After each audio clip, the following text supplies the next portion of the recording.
Telangana assembly media పాయింట్లో కాంగ్రెస్ నేతలు మాట్లాడుతున్నారు. లైవ్ చూద్దాం. ఏ గ్రామానికి వెళ్ళినా ఆ గ్రామ సభల్లో పెట్టి ఎవరికి అవసరమన్నా ఈరోజు తెల్ల రేషన్ కార్డు ఇవ్వడం జరిగింది. తెల్ల రేషన్ కార్డే కాకుండా ఈరోజు మహిళా సోదరిమణులకు అందరూ కూడా దాదాపు 1,50,00,000 మందిని ఉచితంగా ఈరోజు ఉచిత ప్రయాణం చేయడం జరుగుతూ ఉన్నది.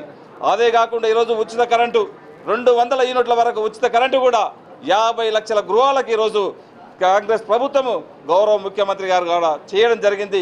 ఇలాంటివి అతి తక్కువ సమయంలో దాదాపు 12-14 మాసాలలోనే ఇన్ని స్కీమ్స్ కూడా దేశంలో ఎక్కడ కూడా చేయకుండా ఈరోజు మన తెలంగాణలో మన ముఖ్యమంత్రి గారు రోజు 18 గంటలు కష్టపడి తెలంగాణని, ఎందుకంటే 10 సంవత్సరాల కాలంలో అస్తవ్యస్తం చేసినటువంటి మీరు ఒక గాడిన పెట్టి ఆర్థికంగా ఇబ్బంది ఉన్నగానే ఎన్నో ఇబ్బందులు పడకుండా చెప్పినటువంటి వాగ్దానాలన్నింటినీ కూడా తూచా తప్పకుండా నిర్వర్తిస్తున్నామని చెప్పడానికి వేదిక ద్వారా మీకు అందరికీ కూడా తెలియజేసుకుంటూ, తప్పకుండా ఈ రోజు చేసినటువంటి జగదీశ్వర్ రెడ్డి గారు చేసినటువంటిది మంచి పద్ధతి కాదు, తప్పకుండా ఆయనను సస్పెండ్ చేయాలని చెప్పి కూడా వేదిక ద్వారా మిమ్మల్ని అందరూ కూడా కోరుకుంటూ నాకు అవకాశం ఇచ్చే వారందరూ కూడా మనస్ఫూర్తిగా ధన్యవాదాలు తెలుపుకుంటూ ముగించుకుంటున్నాను. Thank you.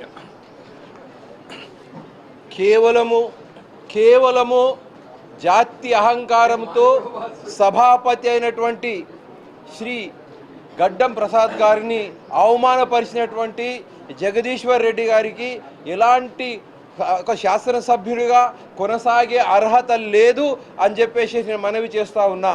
ప్రతి క్షణం ప్రతి నిమిషం వాళ్ళకున్న ప్రాబ్లం ఏంటంటే సభాధ్యక్షుడిగా ఒక దళితుడు కూర్చోవడమే.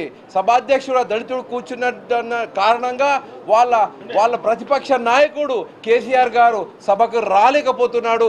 రావడానికి ఆయన అవమానంగా ఫీల్ అవుతున్నాడు అనే విషయం నేను ఇంతకు ముందే చెప్పినా అది ఈరోజు కూడా ఆయన నిరూపించినాడు. మరి జగదీశ్వర్ రెడ్డి గారు ఈరోజు సభాపతి గారికి చేసినటువంటి అవమానాన్ని ప్రతి ఒక్క దళిత బిడ్డ చాలా సీరియస్గా తీసుకోవాలి. దాన్ని సరియైన విధంగా మీరు స్పందించాల్సిన అవసరం ఎంతగానో ఉందని చెప్పేసి నేను మనవి చేస్తున్నాను.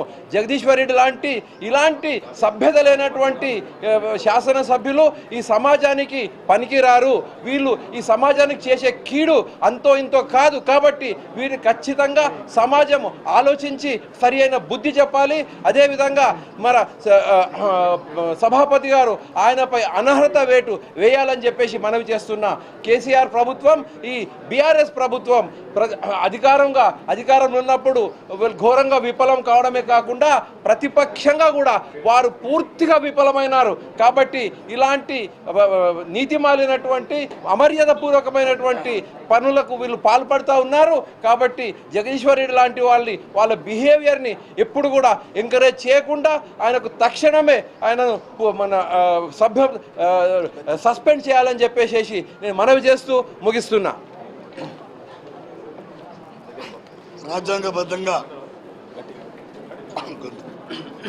రాజ్యాంగబద్ధంగా అత్యున్నత పదవులు ఉన్నటువంటి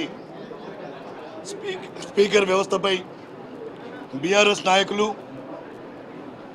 అదేవిధంగా మాజీ మంత్రి జగదీష్ రెడ్డి గారు స్పీకర్ మీద అనుచిత వ్యాఖ్యల్ని కాంగ్రెస్ పార్టీ శాసనసభ